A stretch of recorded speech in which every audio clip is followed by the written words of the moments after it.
Hello and welcome to another episode of Veterans of Success, the podcast where I get to speak with seemingly ordinary people with extraordinary stories. And today I've got with me Gemma Luckstone. Hello, Gemma. How are you?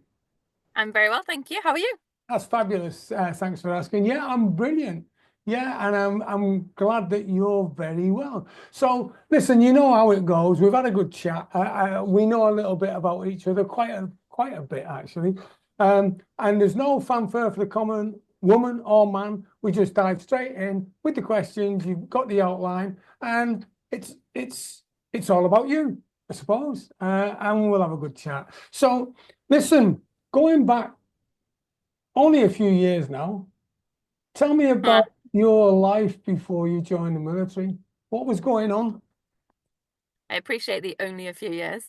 Um, so I was brought up in my secondary school years in a garrison town, Chepstow. You might have heard of it, I know and Chepstow, yeah.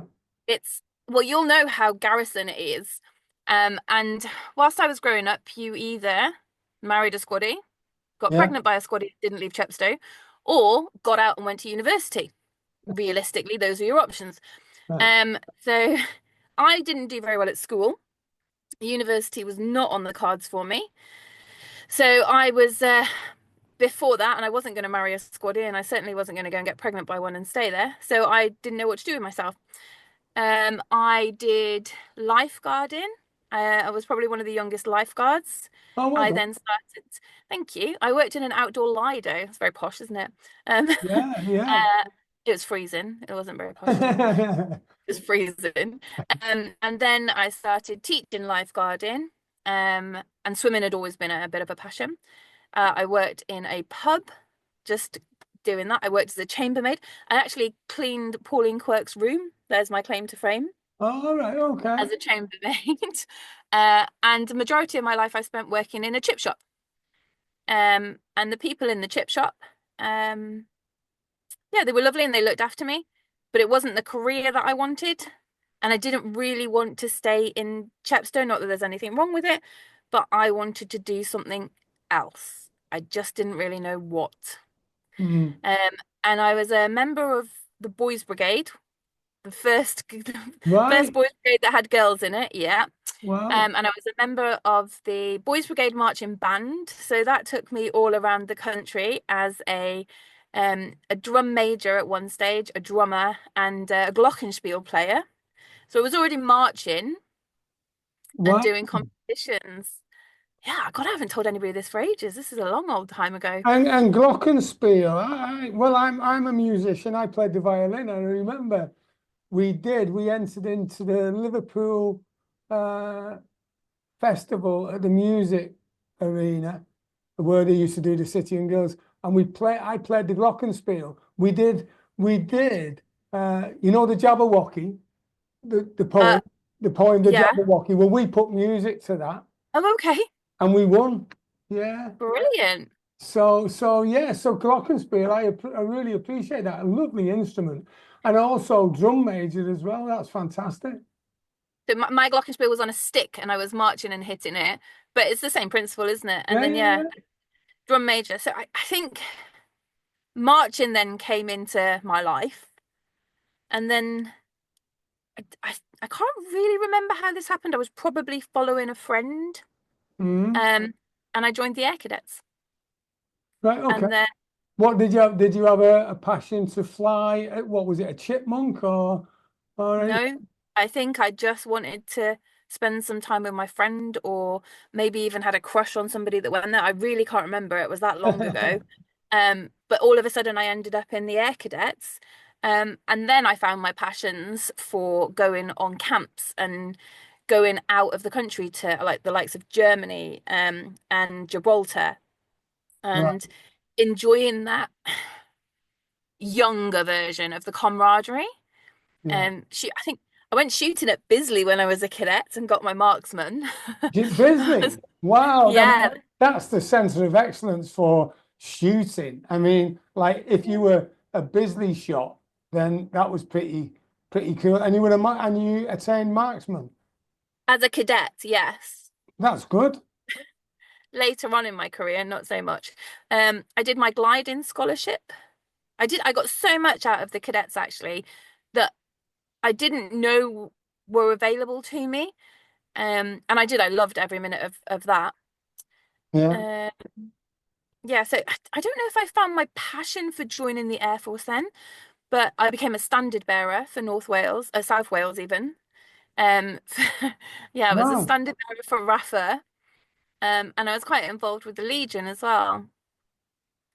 Did That, quite a lot, didn't I? yeah, That that's wasn't too bad, brilliant. Joe. No, well, that's brilliant. And at the young age of what this is so far, So I haven't joined up yet, so I'm not 17. right? I joined up at 17, 11, so all of this is before the age of 17. Wow, great. So I'm not sure that marching would be needed in the RAF because you don't do much of that, do you? Oh, I'm only joking, right? That's just a bit of a rib, right? I'll take that back, right? Because No, 'cause I'd like it's to quite keep true, to be fair, isn't it? yeah, I'd like to keep this conversation cordial. So, yeah.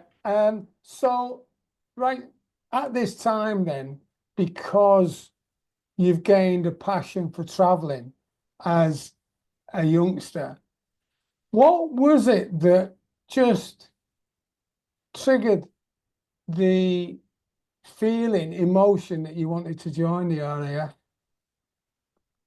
I think it probably was the passion for travel. Um, but also I didn't really know what else to do with my life. And I had to decide what to do.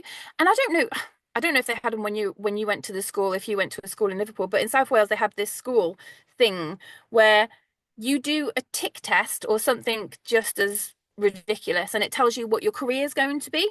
Yeah, Yeah.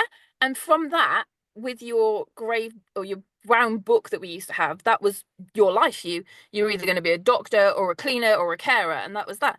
And it told me that I think it told me I was going to be something. I don't know. I can't even remember. I can't remember what it told me, but I didn't like it. I didn't like what it said no, I was going to be. Um, and I said I'm gonna join the Air Force instead, and everybody laughed at me. the day. And yeah, they said, you haven't got a hope in hell. You can't join the Air Force. What are you going to do in the Air Force? And then, because I'm stubborn, I said, I'm going to do it now. So I didn't really have a plan.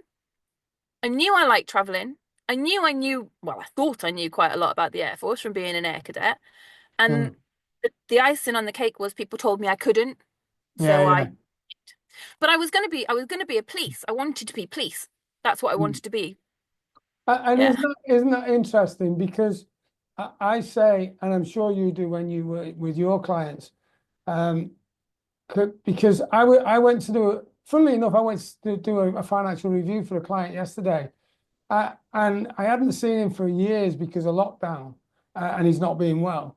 And when I saw him yesterday, he put on a bit of weight, and he's had a hip replacement, I said, right, okay, so what do you want to do? He said, well, I need to get mobile again, but people are telling me I'm not sure. They're not sure whether I can. And I said, well, listen, do not be governed by someone else's limiting belief, Yeah.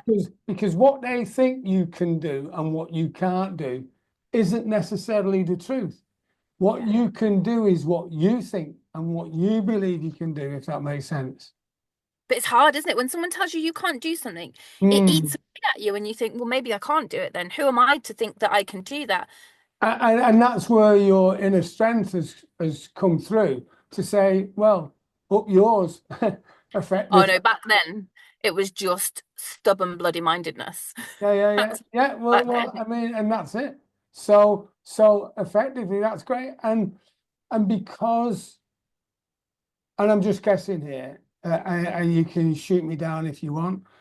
What I see from what I've taught when I've talked to you is that at that time you were a clean slate, and you just were, because of your stubbornness, your determination, or whatever you want to call it, you were just determined to do it. And I think that as we grow older in life, if we don't start off with that and keep practicing it, people beat people beat all of the drive, determination, and motivation out of you, Yeah. don't they? basic training does that straight away, doesn't it? You Yeah. know, well, old-fashioned basic training would do that. But yeah, once that drive starts to run out of petrol, it's really hard to get it going again. Mm. So, and I mean, it didn't help that when I decided I was joining the Air Force, the longest anybody gave me was, do you want to hazard a guess? The What? longest. 2 weeks? 2 weeks, yeah. Was it? Two Well, weeks is a, yeah, what a that's, guess. Yeah. I don't know 'Cause whether to be flattered or insulted. yeah. Well, that's like my dad never signed the papers, so I had to wait until I was 18. And he said, "You'll never stick it." And I thought, "I'll show you." Yeah, I'll show you. Yeah. Yeah. Yeah. So, and other people said as well, there's not a chance. But yeah, and I wanted to get away, really, from witness. There's nothing wrong with witness now. I go back there. The fact is, though, that I didn't want the normal life. And it's interesting that you say from Chepstow, and I know Chepstow because that's where the Royal Engineers apprentices Yeah. are trained. Yeah. And Imagine the Friday nights with a load of apprenticeships downtown when you're a young, yeah, attractive female. yeah. And I was engineer, so I know what they get up to. And it's funny or ironic that the only reason women stay there are young females is to marry a squaddy or get pregnant by a squaddy or go to and then to get away, go to university. So it's good that you So I just put recognize that out there. that. That's my opinion. Oh You yeah, know, other people who are still there might think that I'm a little bit rude saying that, but no, in my but opinion, yeah, that's what happened. and I know that statement isn't malicious. Yeah. No. So if you're listening and you think, how dare she say that? Yeah. That is a tongue-in-cheek statement that and I get it because it's military humor, isn't it? Yeah, and there's like I say, there's nothing wrong with Chepstow. Chepstow did exactly what I needed it to do for me when I needed it to do it. You know, it gave me a home, it gave me a lovely schooling, I met some lovely people, but then I outgrew Chepstow and Yeah, I needed to yeah, move on in my life. So yeah. And I mean that's the yeah, same with Widnes. Widnes is a great place. I just I'm wanted sat to in Widnes now, you know. yeah, right, okay. So, and at that time, at the age of 18, I just wanted to get away. I wanted to see the world, and yeah. So, okay, right. So you've had a really successful career as a youngster, and then you decided to join the RAF. And what happened when you went in? I know that basic training is a little bit different in the military. The fact is, though, as a youngster, you said you were 17 when you went in. Yeah, so I wasn't supposed to join until after I turned 18, and my birthday's the week before Christmas. So I was due to join in January 2021. And I got an early phone call asking me if I wanted to take a slot somebody had dropped out in November 2020. That's not even true, is it? 2000. Right, Just I was going to say, yeah. doing some really good math there. Right, Yeah, in let's go back. 2020, in In 2000. 2000, yeah, in November 2000, I was asked if I wanted to join, and I wasn't due to join until January 2001. And I was struggling, and I mean really struggling to maintain the weight that I needed to be to join because they have a weight allowance. Yeah. And so I thought, if I'm struggling and Christmas is coming, I'm going to fail that weight allowance in January. So in for a penny. And I literally put everything in the car, sorted everything out, and went and joined up. So I was 17, 11 when I joined up. And I went into basic training not knowing what I was doing, carrying an ironing board across a car park, as you do. Everybody's got their own ironing board.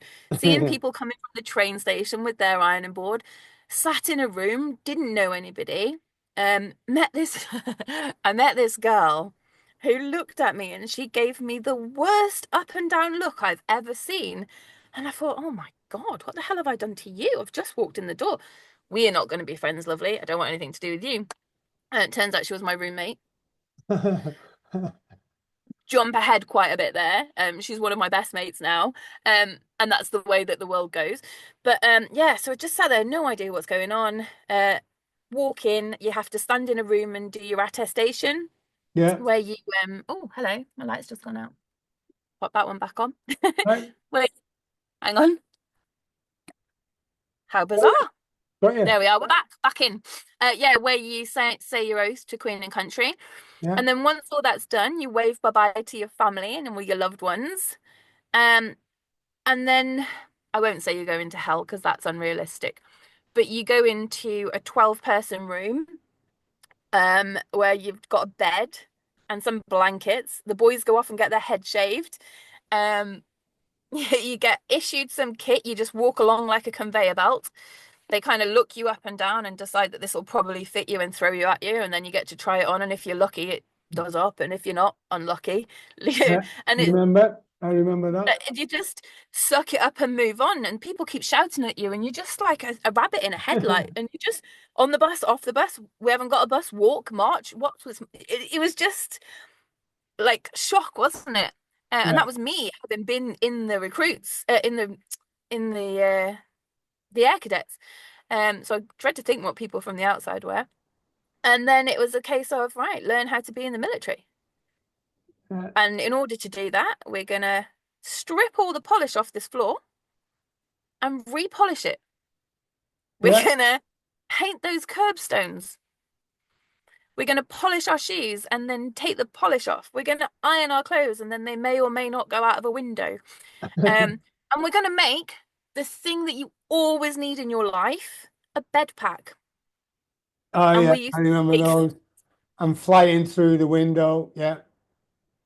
Yeah, the only thing I can guarantee you I was an excellent person at doing was making a bed pack.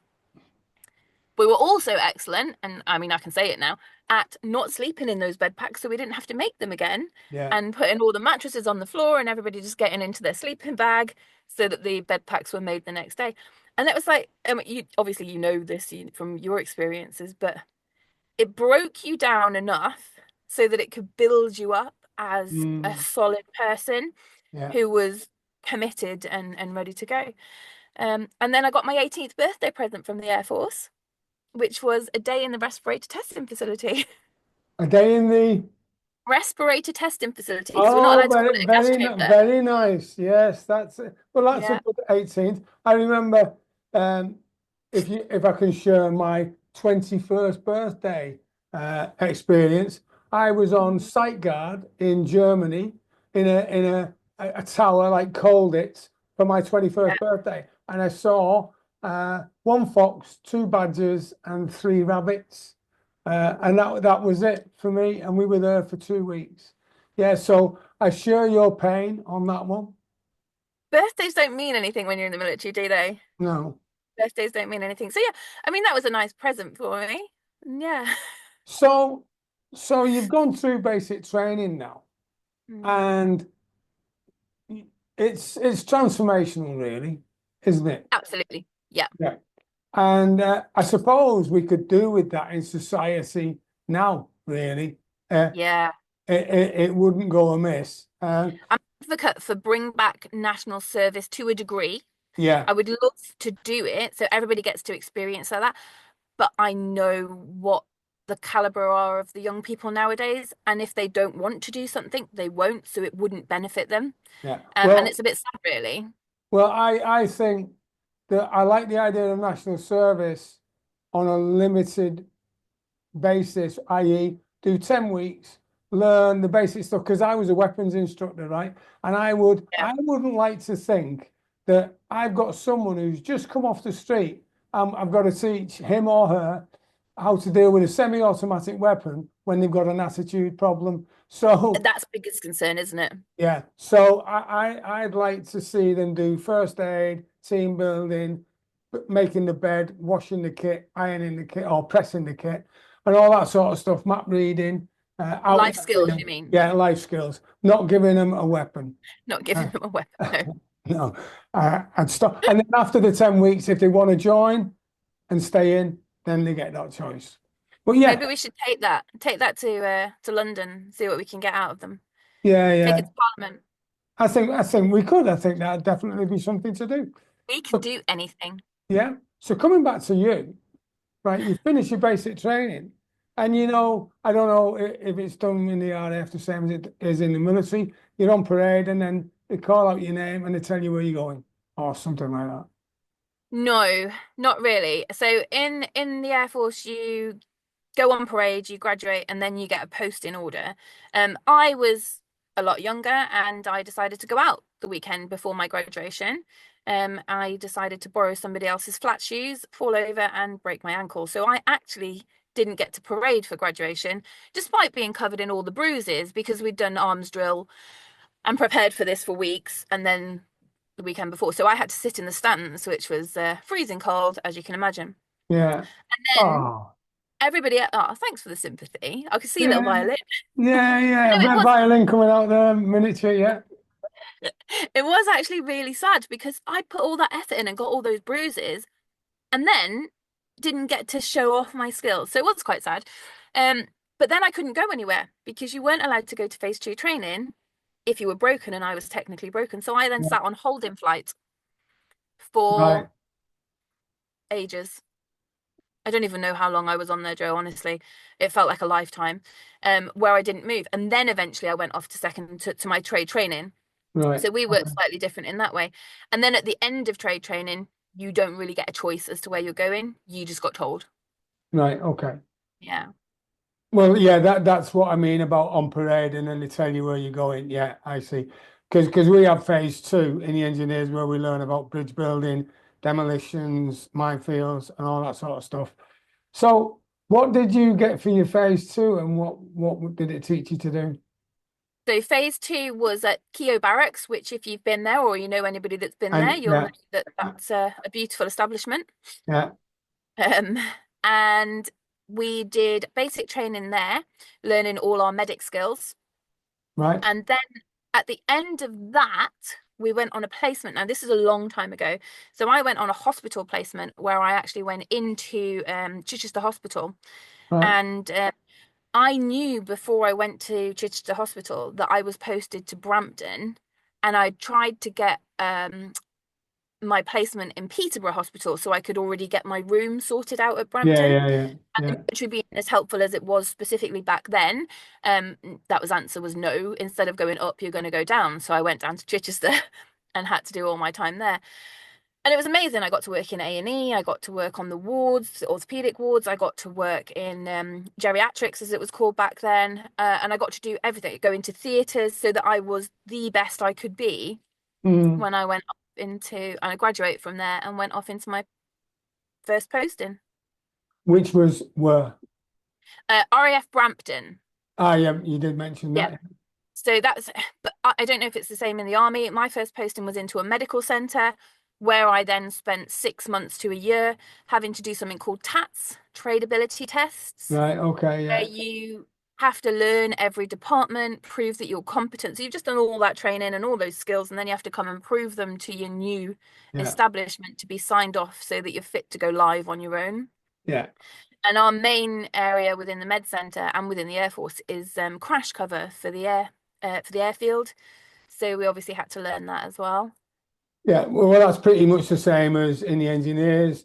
You learn, it's like a license to learn. You get your basic qualifications, and then you do mine warfare, Yeah. demolition, live demolitions, which is really interesting, bridge building, roads and airfields, and all sorts of stuff. Water point, making dirty water clean, and providing filters and all that sort of stuff. So really interesting. So we keep the military going as you keep the men and women going by making Yeah, I sure suppose so. that they're serviced. So Yeah. once you've served in the med centre, what happens next? So next I was waiting on a deployment actually. So uh the Falklands was the only thing, well, that's not true. Afghan was going on. Yeah. It hadn't long kicked off, and but I was specifically supposed to be going to the Falklands. And I was having a bad day in the med centre one day, and I rang the drafter, and I said, "Listen, when am I going to the Falklands? Because I've had enough now. I'd like to get out there. I want to get on my journey. I want to go see the world." And he actually turned around and said, "Would you not like to go to Cyprus instead on a posting?" So obviously, I thought long and hard about this. 30 As seconds. you would. Yes, please. 6 months in the Falklands, wrong, 4 months in the Falklands, or 3 years in Cyprus. So I jumped up, bit his hand off, and said, "Yes, please send me away. What should I do? Yeah, I Let don't me think phone that's, a friend." yeah. I don't think that took that long. Cyprus, lovely place. Where did you go to in Cyprus? So I went to a place called Ias Nikolaos, Yeah, which I hadn't heard of, most people haven't heard of, which is right up by the Turkish border, and it's an army well, it was a joint service unit army. yeah. There's behind the wire. Did you go through Nicosia for that, or was it to the west of it? Or No, so east? Nicosia is up by Troodos, isn't it, along the Yeah, yeah, border? yeah, So yeah. if you go, do you know where Ayia Napa is? Yeah, I do. And Yeah, Decalia. So if you yeah. drive up Corridor Road to Decalia and then carry on further, and it's like a triangle, Decalia, Ayia Napa, and I know where you are, because Decalia Barracks is where the engineers are. yeah, Or so the, Decalia, yeah, sorry, yeah, Decalia was my main med center. So I right, was a okay. little med center, and that was my sort of go-to if I needed to take somebody there. Got you. What year was that? 2002, Right, okay, good. 2002, 2003. So Oh no, that's 2004, sorry. 2004. right, 2004. So that's a nice sunshine tour for 3 years. I mean, I worked hard. I actually genuinely did work hard out there, and I didn't intend to. Yeah, But it was a glorious sunshine tour, where I was young and single, and it would be rude not to drink with everybody yeah, else. yeah. But yeah, when I had to work hard because we looked after dependents and we looked after the corridor road, which was where all the traffic accidents happened, and we were the furthest that you could be away from Akrotiri, which is where you would fly people out of if there was a need for an aeromed, and get from us to Decalia was a good 20 minutes down a windy road. So your Yeah. nearest like grown up, if you needed a grown up, was a good 20 minutes away. Good. So and it's a pivotal point as well, because it serves like the Air Force for Turkey and all the places that they fly out to and do patrols. And you probably had the AX there as well, doing surveillance and stuff like that. On their own, yeah, not I didn't have any involvement with them as such. We worked with like the sovereign base area, so we were Right. quite Okay. settled, whereas they were up on the borders, weren't they? Yeah. So yes, of course. So you've been introduced to a crash course on alcohol and also hard Yep. work, uh, which Yeah. which is now setting you up for what comes next, which is what? From there, I came back to the UK to Selly Oak Hospital on Mm, promotion. However, before I could get into Selly Oak Hospital to do my job, I did I say a quick tour of Afghanistan. So I actually went posted in, but went out on my deployment before I started my first day. yeah. And the Afghan tour, how long was that for? And That was what was the purpose of that, do you think? So that was 4 months, and I went out there as the Deputy Aeromedical Evacuation Liaison Officer, the DALO, and Yeah, my role was to assist the ALO or deputize for her in basically getting aeromed evacuation flights for whoever needed it when they needed it to get them back to the UK to definitive care. yeah, That was my primary role. So that meant that I or my colleague met every single casualty that came through that front door of our drash tent in our mhm, hospital to see whether what their priority was, whether we needed to get an airframe, looked at, lifted and brought out there and then, or whether they could wait and go back on a routine flight. yeah. And I suppose that's strategically, that's a good setup when you're going to go to Selly Oaks, Yeah. which is the hospital that greets, if that's the right word, them Yeah. from coming from Afghan into uh, whether it be a high dependency or low dependency unit where they can get rehabilitated. It was perfect actually because I got to speak to the people that I would be working with. And then Mm, when I flew people back, as in actually escorted them, I managed to meet my colleagues on the airport, on the what we call the pan in the yeah, airfield. where the ambulances would come and take them from, and we would sort of like get to know each other. So when I came back from Afghan into my primary role now, I already felt like I'd been there for ages. So it Yeah, was quite yeah, nice. yeah.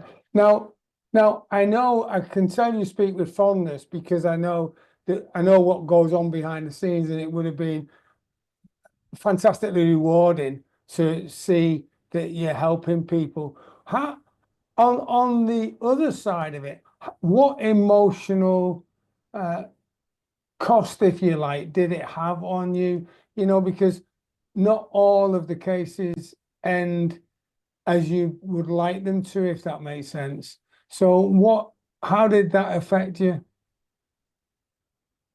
Uh, so I, hmm, I remember crying one night. I'm not a crier. I don't really get No. emotionally involved with people. And I always treat, and it might sound brutal, but I always treat what's in front of me as if it was a resusciani, Yeah, because all that right. way I don't have to cope with it. So I disengaged quite a lot.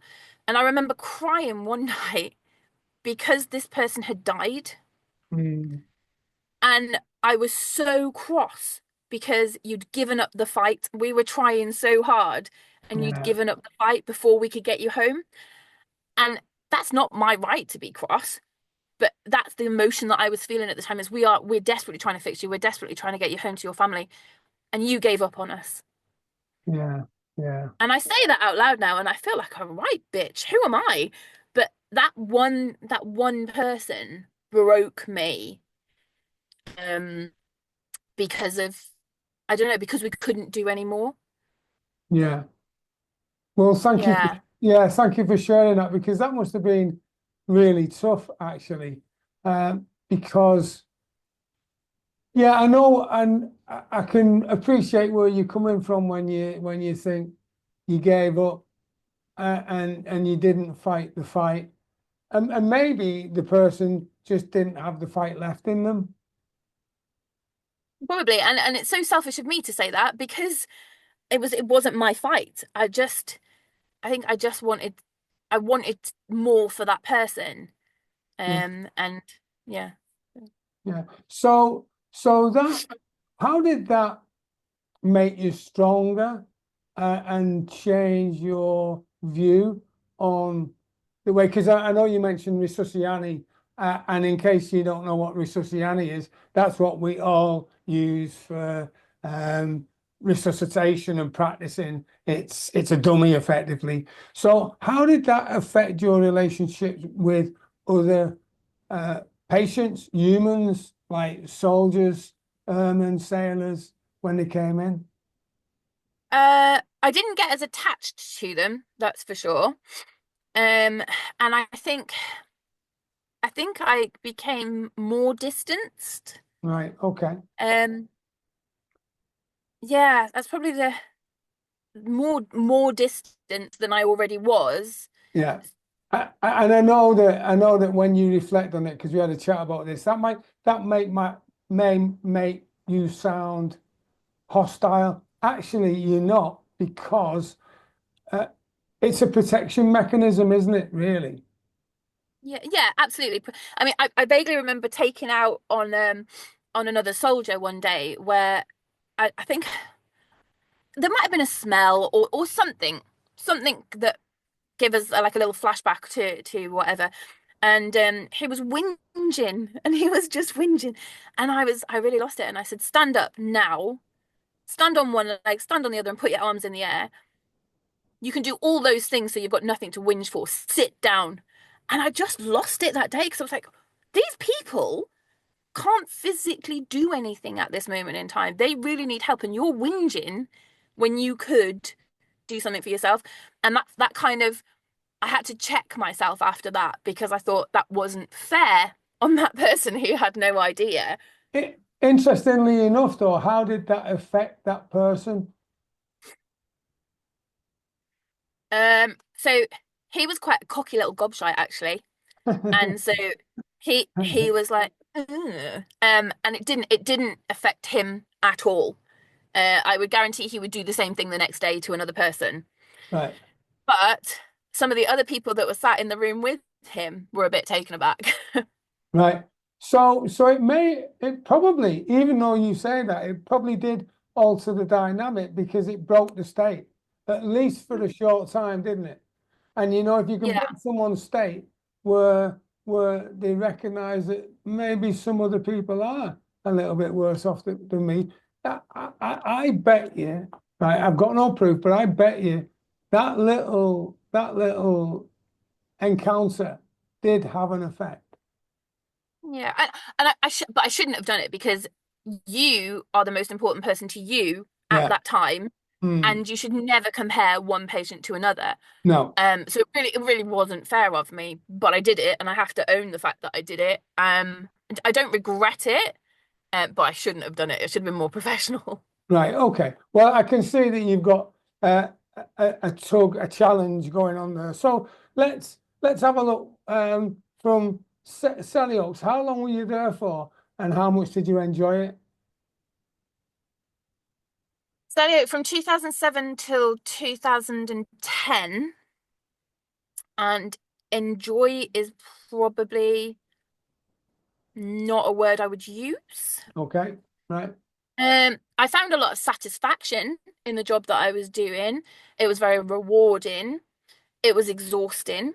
Um, at some stages, because we were at the height of the conflict, Yeah. we were working 100-hour weeks. We were Mm. bringing back so many people. We were having to find beds in hospitals that we didn't have. Yeah. Um, so exhausting, rewarding, humbling, definitely humbling. Um, and again, meeting the people who were doing what I was doing in Afghan and meeting them on the pan in Birmingham and Yeah. having that flip over, knowing what I wanted that I could give to them. So sometimes it was actually a hug. Yeah. Sometimes it was just a hug. Sometimes it was a bottle of water. Sometimes it was a ridiculous, stupid dad joke, but that's what they needed. Yeah. And that's not just the crew, that's the people that were coming back as well. So being able to be that person on the first person that they see on British soil, where I go, Mm. oh, you don't need that other boot, do you? If that was the sort of humor that they Yeah. Yeah. had, Yeah. Yeah. and lifting their morale was really, really humbling. Yeah. But enjoyment is definitely not. Well, yeah, I suppose I used the wrong word. Satisfaction would have been better, but still, for me, having satisfaction is a form of enjoyment. That's why that's the Yeah, no, reason behind the choice of word. it was a good time. I Mm. learned a lot, Yeah, um, and I saw a lot. yeah. Um, and when I left, I was ready to leave. Mm. So, where did you go to after Selly Oak? Because now you're experienced in quite a lot of different situations. So Yeah. where were you sent to next, and how did the tour of Afghan and Selly equip you for that? So after that, I went to Naples in Italy to work with the Navy in a joint unit. Because I like Anyway, to get my money's worth of the Sunshine Tour, clearly. mm, Um, I don't think anything could equip you for that, to be honest with you. Naples was a very unique place, let's put it that way. right. Um, In what way? life, life-wise, I had a beautiful home. Um, and so it was a massive, what we called a parco, like an estate, but behind gated doors. So you have to get in through the gate to then get into the parco. Then your house was like quadruple locked, but it was beautiful. You come outside that gate, and there was like rubbish lining the street, prostitutes working in that rubbish, potholes that would literally devour your car, Right, weather that it was just it was like being I've never been in Beirut, but I imagine it was like being in Beirut right, outside my parko, and then inside my parko it was luxury. So that took a while to get used to. And then working wise, again, we were looking after families, we were looking after service personnel, and working with the Italians. So we would use the Italian hospital, we would use the Italian services, but we'd also use the Americans because they were out there. So they had an American hospital. So you were getting, again, you were getting the luxury of the American hospital. If you've never been to one, it's like a shopping mall Yeah. with a hospital. I mean, it's incredible. So that again was a whole new eye opener to how medicine was in the different countries and in our own. Um, and I was doing the Aeromed rollout there because that's the reason that they had an RAF medic. Yeah. But also they obviously needed me to work, and I wasn't working hard out there, that's for sure. This is not a repeat of Cyprus. In fact, I think I finished work at 1:30 most days. Very nice. And it was devastating, honestly. Mhm. Um, so I was working in the pharmacy. So I actually got a diploma in pharmaceutical sciences whilst I was out there, Very in good. order to progress in my qualifications, in order to keep the med centre safe and legal. So, So yeah. effectively, would that be like being a nurse prescribed then? Were No, you so the equivalent of that is actually a pharmacy technician. right? Okay. And had I known and registered properly, I would have had a pharmacy technician qualification. Right. But I Okay. didn't know and I didn't register. And by the time I found out, I had just missed out by about 5 months. And I Oh, had to do the whole thing again to get the qualification. And by which stage I was nowhere near a pharmacy. So, yeah. Right. Okay. Well, you still had a good time, and Naples, yeah. it sounds like it was a great experience. And Mm. what year was this when you finished there? So I came back from Naples in 2014. Okay. And what's going on in your mind now about your career in the RAF as a medic? So I'm I'm grumpy and disgruntled because I haven't been promoted yet. Right. Okay. And my tour in Naples was only meant to be 3 years. And they couldn't get it. I don't know why, but they couldn't get anybody to take over from me out there. Nobody seemed to want the job. So I agreed to extend. But by extending, I mean, I'd like to think that I was good enough to be promoted, but by being the only one in a place, you don't have any comparisons. And I found it very hard to be competitive at any board. So I think I lost out on promotion, but I gained an extra year. Mm, And so I'm not angry about that. I'm very happy. I mm. feel like I went backwards and then went into a pot with more people. So when we came back, I thought I would go and work in Sear down in Right. Cornwall, actually.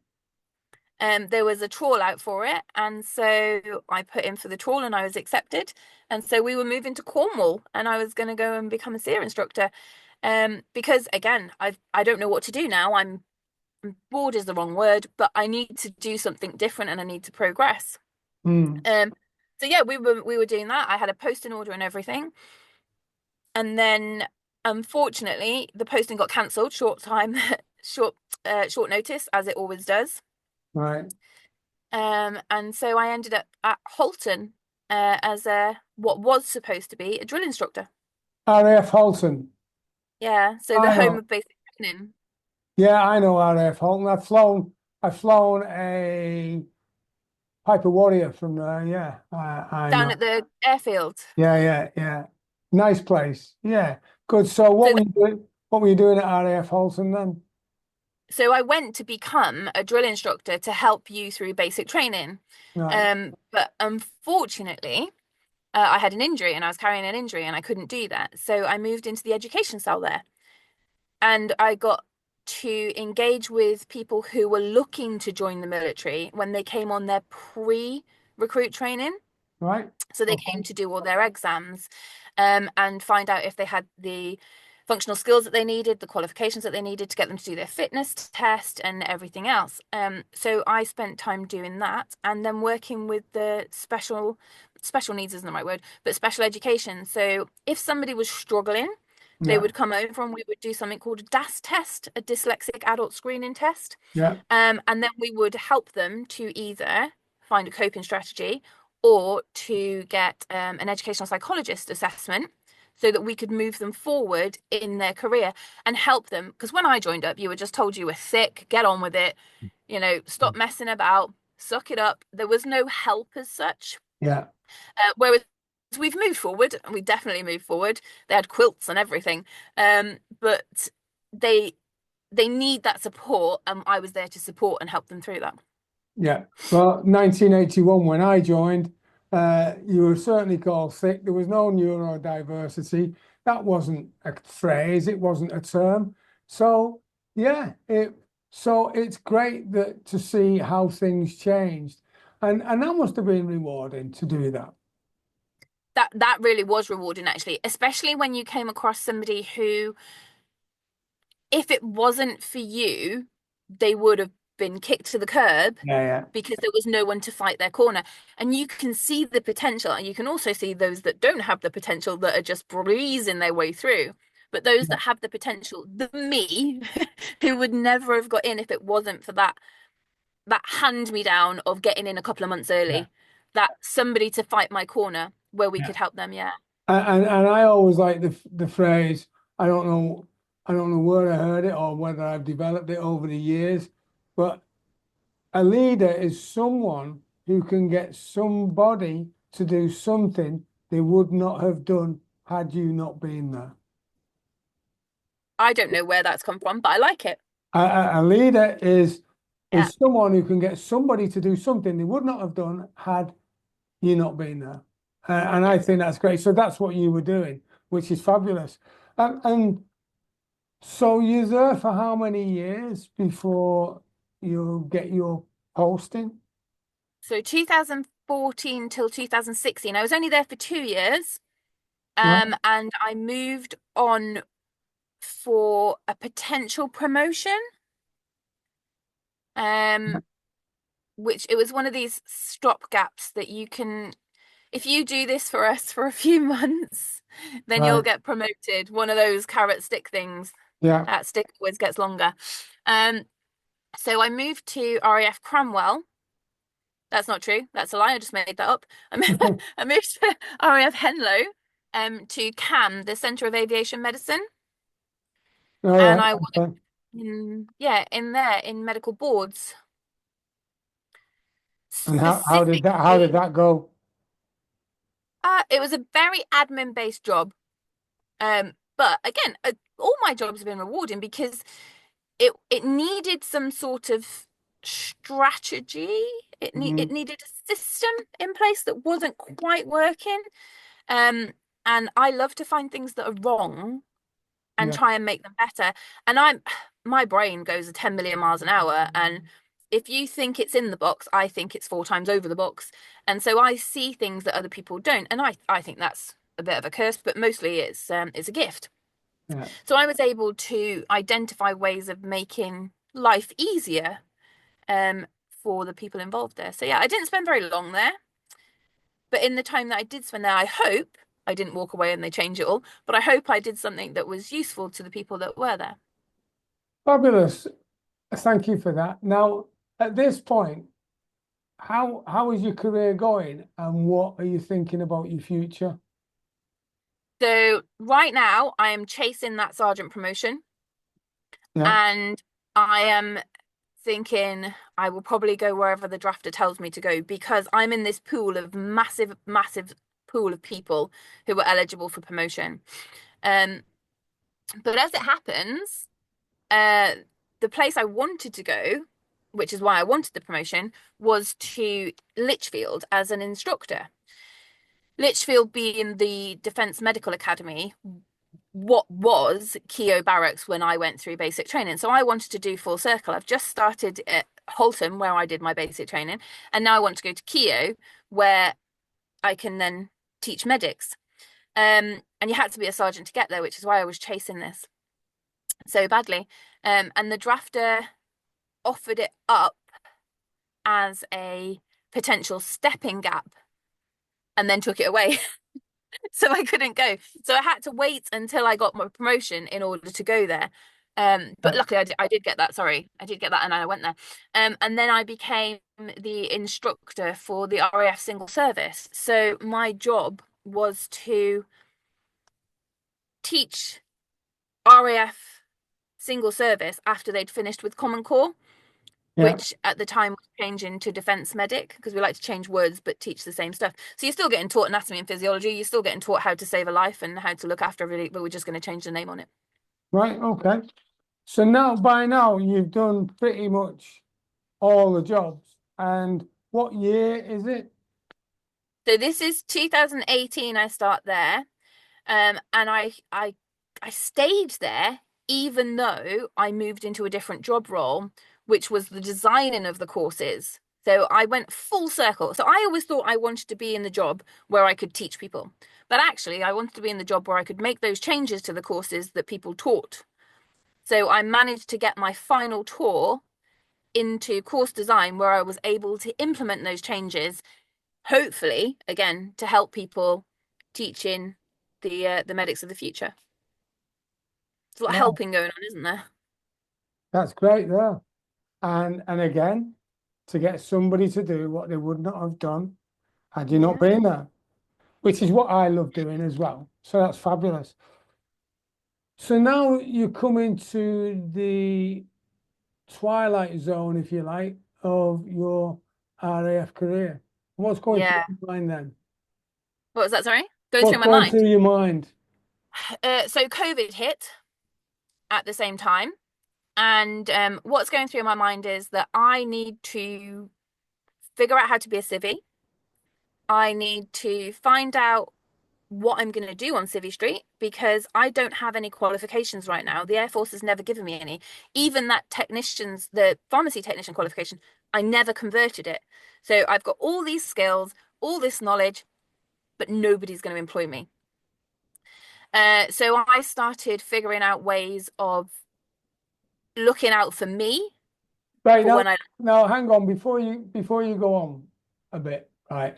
Because I've seen this happen in the military quite a few times, and one of the purposes of this podcast, because we talk about uh, transitioning, and also how useful the skills are we learn in the military, right?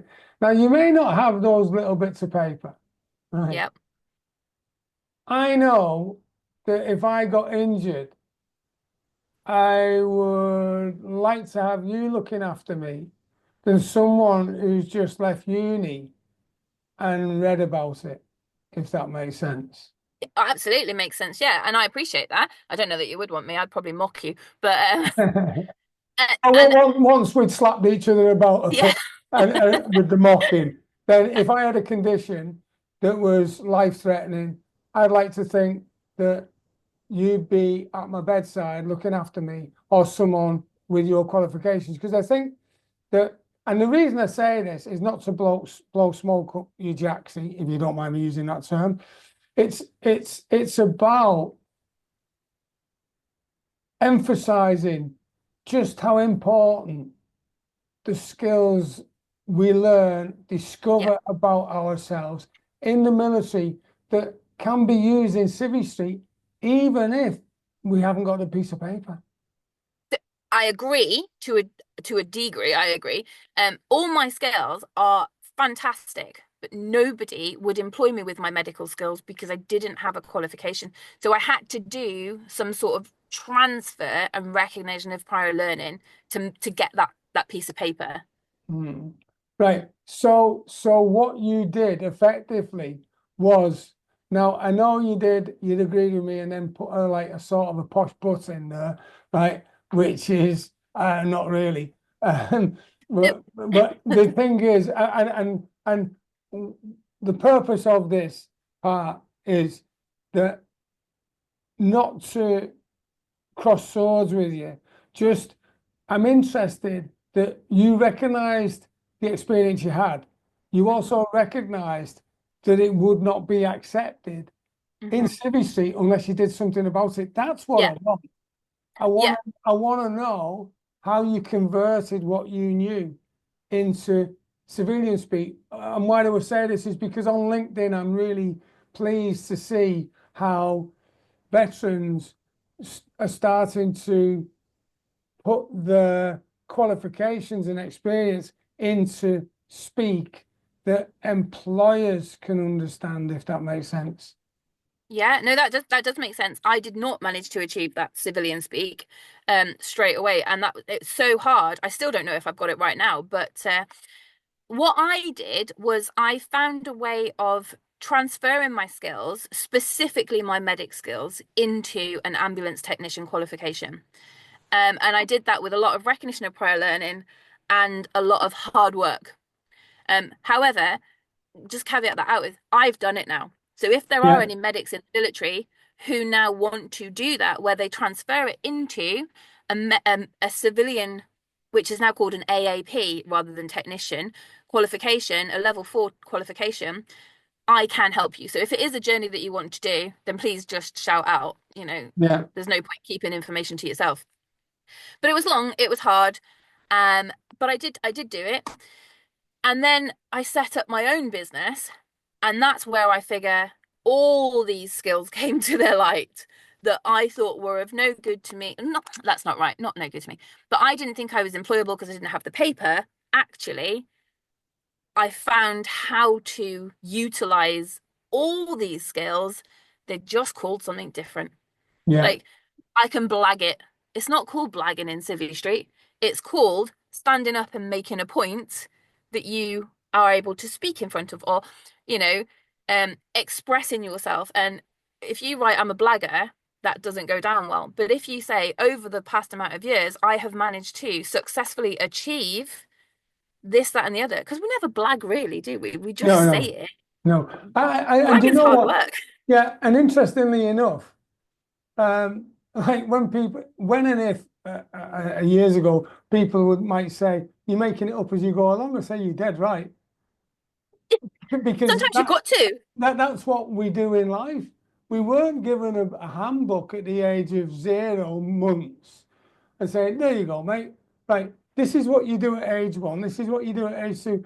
No, it's about making sure, because three powerful words are discovered in the engineers: improvise, adapt, and overcome. Right? Absolutely. Yeah. Hmm. And it's what you do on how to use the knowledge you've got Yep. to enhance your learning priorities so you can learn and discover even more, so that equips you even better, because now you're in business, and we're going to talk about that in a second.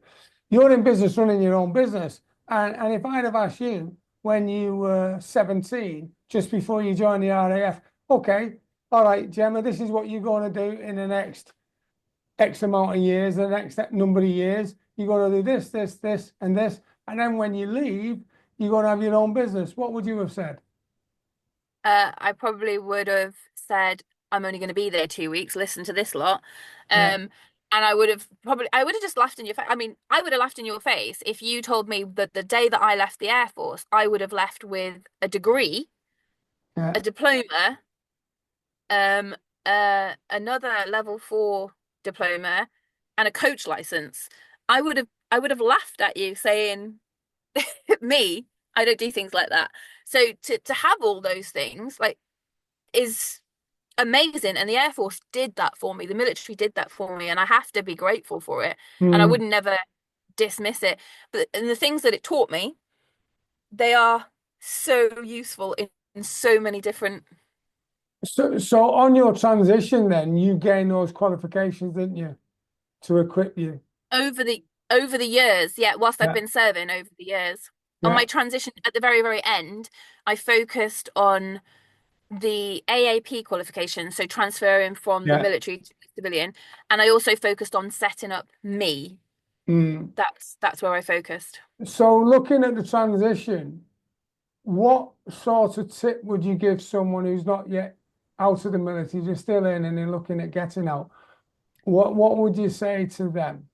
So I would say, long before you're looking at getting out, start looking at ways to look after you should you leave tomorrow for Mm. whatever reason, and try and think of a plan long before you're due to get out. Yeah, Then I would say when you're coming up to the end of your time, because I know it's different for the army than it is for the Air Force. You get 18 months with one and 12 with another. I'm not sure yeah, why yeah, we're so yeah, yeah. um plan plan a year before that. Mm. So I sat there with my notepad and pen and I worked out that whole 2 year period because you get so much leave, so much opportunity to go out and do things and take that to your line manager very, very early on and say, these are the days that I'm entitled to. This is my plan. This is what I'd like to achieve. This is how it works um in your space. This is how it works. And I'm still a good person to work. I'm still a good person to have working in your team. I'm still a team player. I'm not just jacking it all off. And if you Yeah, do that, you get your line manager to buy in and get that support, it's so much easier. And you've got a structure then. If you think, oh, I'll do it next week, I'll do it next week. Next week is that's it. You're out tomorrow. And you think, where the hell did that time go? yeah, yeah, yeah, Be a bit selfish, but make sure that you're a team player when you do it. yeah. And if you're anything like me and knowing your story, uh, things don't go smoothly all the time. And stuff happens. We call it something else. But for this, we'll call it stuff happens. So when it's gone wrong, how do you deal with failure? So I used to worry all the time. And then somebody told me that failure is a good thing. And I've learned so much from failure. And they gave me the acronym of, is it acronym? Yeah. First attempt in learning. Yeah, And a first attempt in learning is how I actually want to fail sometimes because then I can think, I've just failed. Now I know what I did wrong. Moving on, I can fly because I don't have to fly and then fail. I can fail and then fly. yeah, great tip. So with now that you're out and done a little bit of networking because that's how we met. How Mhm. important do you think it is to have a good social and business network? And in case you're wondering what the difference is, a social network is and when I say you, I mean the person listening. Uh, the social network is friends, family, supportive. And then the business network is where you go out and you speak with other business owners and you exchange information and services and what have you. So, how important do you think that is now to your business?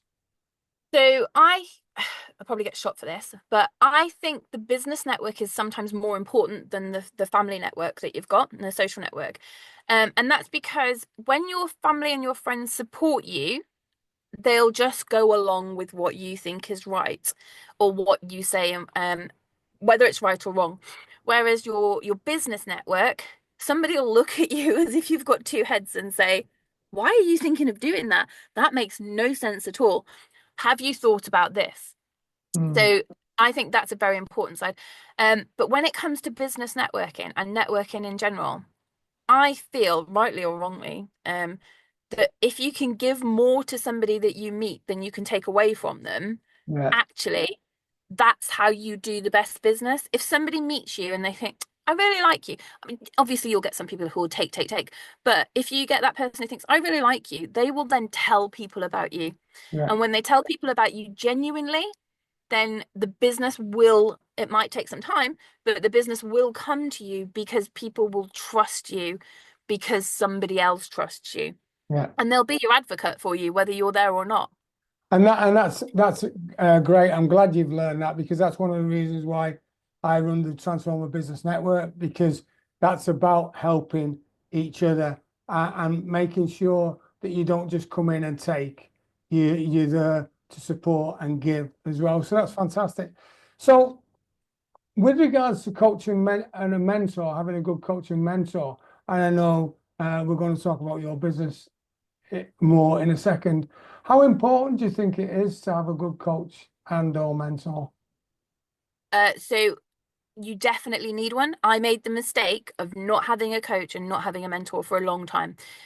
I had thoughts, I had plans, I have books upon books of notebooks on notebooks and then a computer notebook, but I don't have anybody holding me accountable. And because of that, these ideas are still in a notebook or this hasn't happened. Um, or I know what I want, but I just can't get it out there. I can't figure out what it is. So I didn't have anybody at all.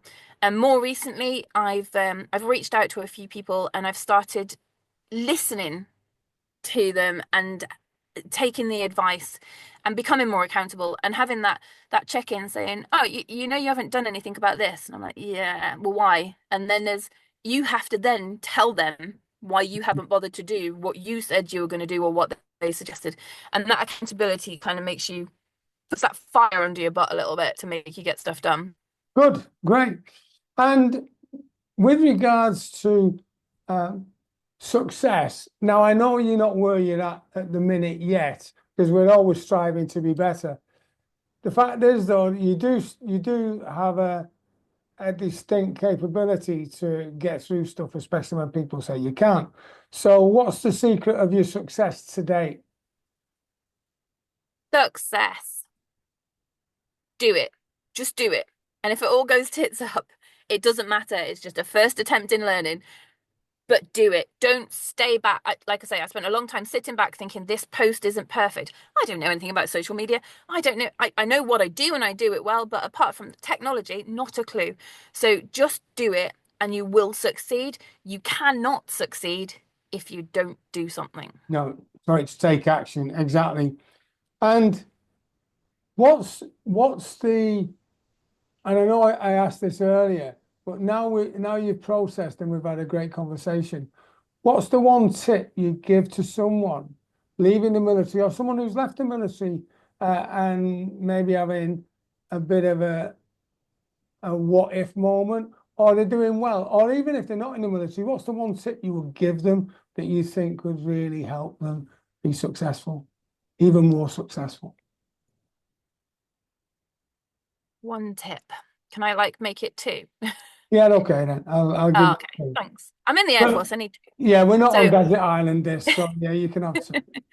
so I would say plan what you're going to do and then reach out to people who know how to do it. Don't try and do everything because it it looks like it's working, but it isn't. It's just Mm, exhausting. So mm, reach out and you'll find that most people are actually very happy to receive a message that says, listen, I don't even know you, but I'm just wondering if you could help me find more information on this or point me in the right direction. Most people are actually really kind and they will do. And if they're not kind enough to help you, then don't worry, move on to the next person. fantastic. Right. Now, how valuable, and I think we've touched on this anyway, but I want to direct this question specifically. How valuable and transferable do you think the skills you learned in the military and we learn in the military collectively are in Civvy Street? They are so valuable. You just don't realize until you find out. I can stand and talk to anybody. It doesn't matter. I used to stand and talk to high ranking officers or privates or airmen, and it didn't make any difference to me because I had to do that. So now if I come out there and I'm talking to the CEO or I'm talking to the cleaner, it doesn't make any difference. I can do that. Mm, Um, Adaptability, massive, massively able to adapt. Time management, just the fact that you have to plan things. Uh, the amount of people who have done a job for me, and they're coming the next day and they think 2 o'clock in the afternoon is okay to just pitch up at when they should have been there at 9 o'clock.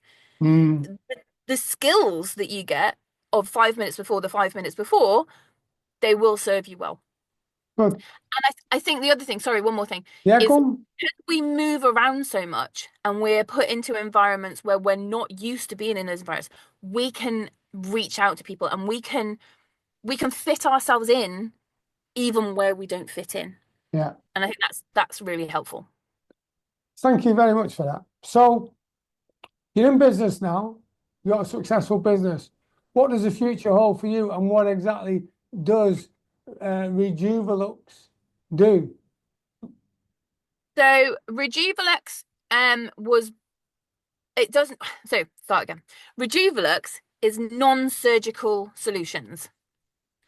We I don't use any modcons apart from your body and its ability to heal itself. So Yeah. specifically, I focus on women's health with the non-surgical vaginal rejuvenation. That helps women from confidence all the way down to bladder control. And people don't know it exists. I didn't know it exists.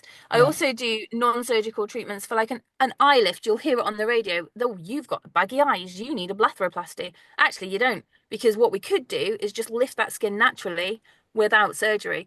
And these little in-between stepping stones that people aren't aware of, that's what I do, and I educate people now. So That's yeah, fantastic. that's what And Rejuva Lux does. you were given the interesting title of a magician, weren't you?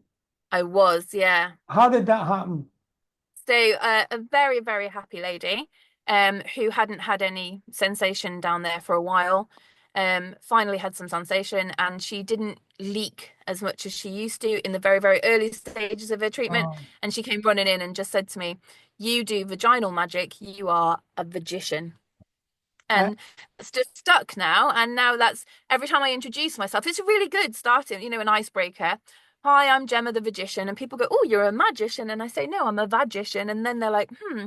And that starts the conversation, which means I can then educate on the treatments that are available. And they are available everywhere, but people yeah. just don't. Yeah, and what you do, of course, they are available everywhere. The fact is that most people aren't going to be bothered at looking everywhere. What they want Yeah. to do is to be able to come to you and you say, right, this is what you do. And that's where the value comes in, isn't it? Yeah, and I love that. I actually, it sounds ridiculous. I love turning people away where I say, "This treatment is not good for you. This treatment is Mm. not right for you. Let's look at another option." Because as much as I want to be able to help you, I can't always help you. And Mm. I'm very transparent about that from the beginning. So I love the fact that people will come to me from all over the country for just advice, Yeah. if nothing else, or just to learn more. No. And then obviously my favorite thing is when people come into me with their life-changing stories and they hug me. And that's my little happy moment. Yeah, and that's rewarding. So I should imagine anyway. Yeah, Uh, massively. Yeah. yeah. So how can people get in touch with you? I can see you've got Rejuvalux. You're listening to the podcast and not looking on YouTube. Rejuvalux.co.uk. Gemma Luckstone, number 07473950360. And you've got an email of info@rejuvalux.co.uk. Is that right? That's right. And you can just drop me a message on any platform, and you'll find me on LinkedIn now under Gemma Luckstone, the Magician, because there was a lot of people going to the wrong Gemma Luckstone, bless her, and she was getting a lot of requests about vaginal rejuvenation. I do need to send her an apology message. Right, so they can get in touch with LinkedIn. Well, listen, it's been an absolute pleasure speaking with you. Thank you for your time. Thank you Well, for thank you for sharing having your me. expertise and your wisdom and knowledge and experience. Thanks for having me on, Joe. It's been brilliant. JoeTeams.com is a resource I have created to fulfill my mission to help 1 million veterans and business entrepreneurs like you achieve the goals, dreams, and aspirations they deserve. JoeTeams.com is jam-packed full of valuable resources specifically designed to help you on your journey to success. Visit JoeTeams.com now to find out how you can join and start your journey to success immediately. That's JoeTeams.com, JoeTeams, JoeTeams.com. And until we meet again, have a brilliant day.